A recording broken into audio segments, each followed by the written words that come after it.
Pagkatapos lang ng Stolen Life, nagustuhan ko siya. Normally, hindi ko type yung medium ng mga drama sa hapon. Normally kasi, mahaba sila, lalo na pag GMA at ayoko naman sabihin, mababa yung ambisyon ng mga drama sa hapon. Kasi parang pagkumpara mo sa primetime, malaki yung mga ambisyon at saka yung parang production doon. Pero, hindi ako yung appeal dito sa drama sa hapon. Pero pinanood ko ito dahil may supernatural kind of element which is body snatching, which normally madalas hindi madalas mangyari sa hapon. Karamihan sa kanila grounded sa realidad. Pero alam ko yung huling nakaraan nilang gumawa sila ng ganitong klaseng ambition, parang may supernatural element ay sa Yunika Iha. So ang Stolen Life ay pinagbidahan nila Carla Villana, ginampanan niya si Lucy at Beauty Gonzales bilang Farah.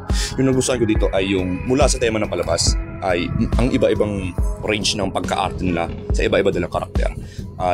Lalo nung nakita ko kay Beauty Gonzales bilang background lang kasi pinapanood ko rin yung walang matigas habang ganito. Tapos parang nakita ko na rin yung parang tatlong range niya mula dun kay Gloria sa walang patigas at saka yung parang duality niya sa katawan ni Carla Abellana at saka bilang Beauty Gonzales sa bilang Farah. So ayun, nagpalitan niya sila ng katawan dahil nagsiselos si Farah sa buhay na nakuha ng kanyang pizza na si Lucy. So ginawa niya, yung parang problema dito ay inabot siya ng parang halos isang buwan para magpalitan sila.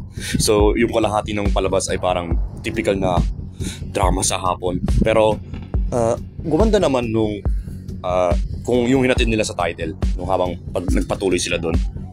Si Gabby Concepcion ay nandito bilang Darius at hindi ko siya madalas mapanood sa mga ilang serye o kaya mga pelikula dahil nga sana sabi kong background sa simula mula sa akin.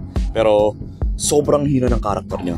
Hindi naman sa parang kasalanan niya bilang aktor, pero palagi siyang dude in distress. Okay lang sa parang unang 2 beses. Medyo nakakatawa lang nung una, pero naiintindihan ko kung ba't ganun sa unang 2 beses. Pero bakit ganito na nung parang pangatlong beses na parang hindi mo na magigets yung bakit. Parang na-overpowered siya ni Farah. Babae yun Tapos siya, sabihin ko, 60 years old na, mga 60 years old na siya ngayon Parang, parang humihingi pa ako ng realism para doon. Maganda yung set ng cast. At saka yung malaking nakulang siguro dito ay siguro parang dapat ko na rin patawarin para dito yung palabas dahil nga sa parang time slot at yung tema nito.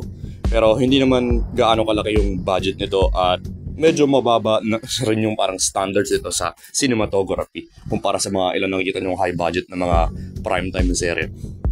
Pero sa special na effects, yung nasa astral mode, yung mga characters ay medyo nakakatawa nung una.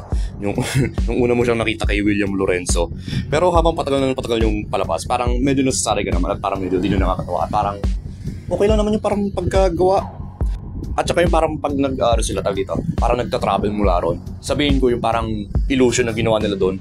Mas maganda ito kaysa yung mga pinagagawa doon sa The Flash. Medyo stretch pero yun parang yun lang yung totoo.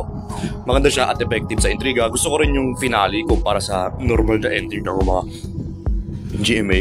Kung napanood nyo yung mga ilang reviews ko ng mga nakaraan, like sa Royal Blood, The Cure, Maria Clara Tibara, kasi karamihan doon ay parang kulang sila sa pagtali ng loose ends na parang na-set up sa buong palabas. Minsan mula rin doon parang generic lang ng ending ng Fast and Furious yung mga palabas na yon. May ganun din dito, parang ganun rin yung ending dito, yung parang may celebration. Pero gusto ko dito yung bago doon, bago matapos yung palabas nito.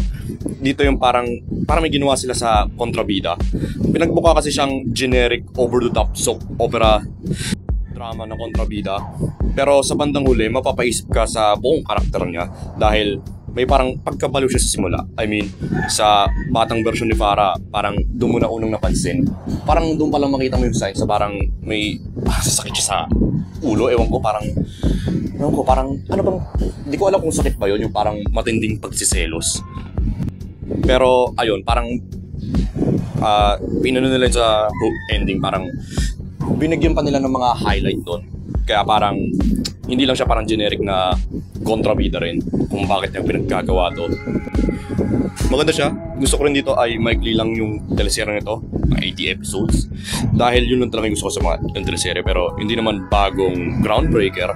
Pero nagustuhan ko yung journey ko mula sa simula at sa huli. Para sa buong Stolen Life, bibigyan ko siya ng 6.5 out of 10.